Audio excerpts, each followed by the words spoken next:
খেয়াল করবেন, উনি জামাতের নেতা, উনি আমি নিজে যেটা দেখছি সেটা বলতেছি। উনি বলতেছে সাবধান, আমি শাহজাহান চৌধুরী।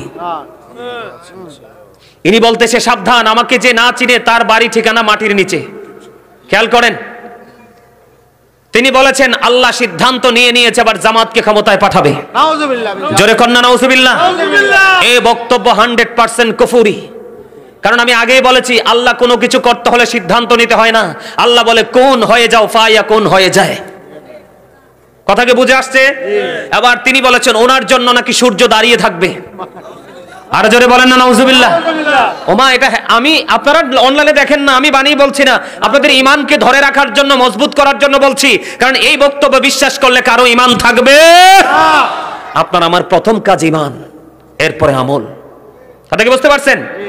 তাদের দলের, দেখেন আমি এই কথাগুলো কেন বলছি, তাদের দলের এক নেতা কয়দিন আগে অত্যন্ত ভদ্র, অত্যন্ত মার্জিত ভাষায় তিনি বক্তব্য দিয়েছে কি, যে মুসলমান আর বেঈমান মুদ্রার এপিট আর ওপিট। নাউজুবিল্লাহ বলেন না। রোজা আর পূজা একই জিনিস। আরো জোরে কোন নাউজুবিল্লাহ। এরা আবার টকশোতে এসে বসে বসে বলে এটা ওই পার্সনটার ব্যক্তিগত মনোভাব। তো ওনার যদি এটা ব্যক্তিগত মনোভাব, ব্যক্তিগত মত হয়, তাহলে দলের পক্ষ থেকে তো গুরুত্বপূর্ণ জায়গা দিয়ে রেখেছেন কেন? প্রশ্ন কি আসে না?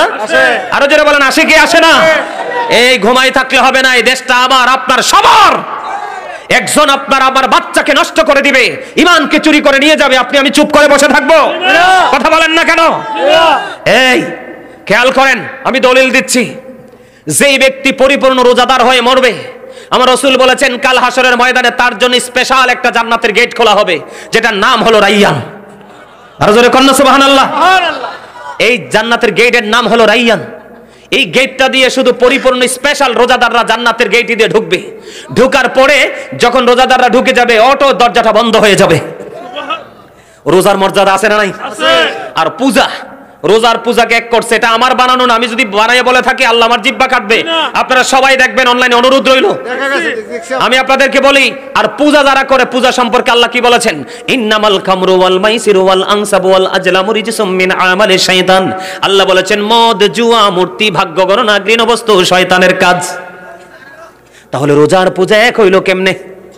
কথা বলেন না কেন? রোজার পূজা এক? ওরা বলছে হিন্দুদের উলুধ্বনি আর মুসলমানের আজান একই জিনিস।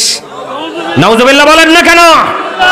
কয়দিন আগে তাদের এক বক্তা বলেছে নবীর কাছে ওহী আসে না, এই জন্য নবী বিষ খাইতে গেছে।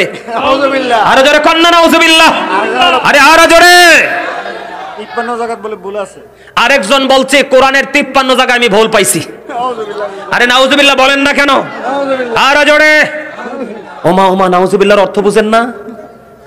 আরে খোদারে, নাউজুবিল্লাহর আওয়াজ তো ফাটাই লাউনের কথা। এই বক্তাই কয়দিন আগে বলছে আল্লাহকে সর্বশক্তিমান বলা যাবে না। আরে জোরে। কোন মুসলমান কি মানতে পারবেন? আরে আপনি সারা জীবন নামাজ পড়েন না, এটা আল্লাহর ব্যাপার, চাইলে আপনাকে মাফ করে দিবে। কথা বলেন না কেন? এটা আল্লাহর ব্যাপার, এটা আল্লাহর পার্সোনাল ম্যাটার। নামাজের হিসাব নেওয়ার মালিক কে? আল্লাহ। কথাকে বুঝতে পারছেন? আপনারা দেখেছেন অত্যন্ত ভদ্র, মার্জিত, জেন্টেল ভাষায় তৌহিদি জনতার নামে অসংখ্য মাজার ভেঙ্গেছে। কথা বলেন না কেন? তখন কোনো প্রতিবাদ নাই। আমার দিকে তাকান, নুরা পাগলা নামে এক পাগল আছে। সে যদি কোনো ভুল করত, কোরআন হাদিস বিরোধী কাজ করত, তোমরা জানতে, তাহলে তোমরা জীবন দশায় কি করতে? প্রশাসনিক পাওয়ার নিয়ে তাকে বিচারের আওতায় আনতে, তাই না? মরার পরে তো তার বিচার আল্লাহ করবে। তুমি তার কবর থেকে তাকে উঠালা, দিন দুপুরে তুমি তাকে পুড়িয়ে দিলা, ইহুদি নাসারারা পর্যন্ত হাসছে।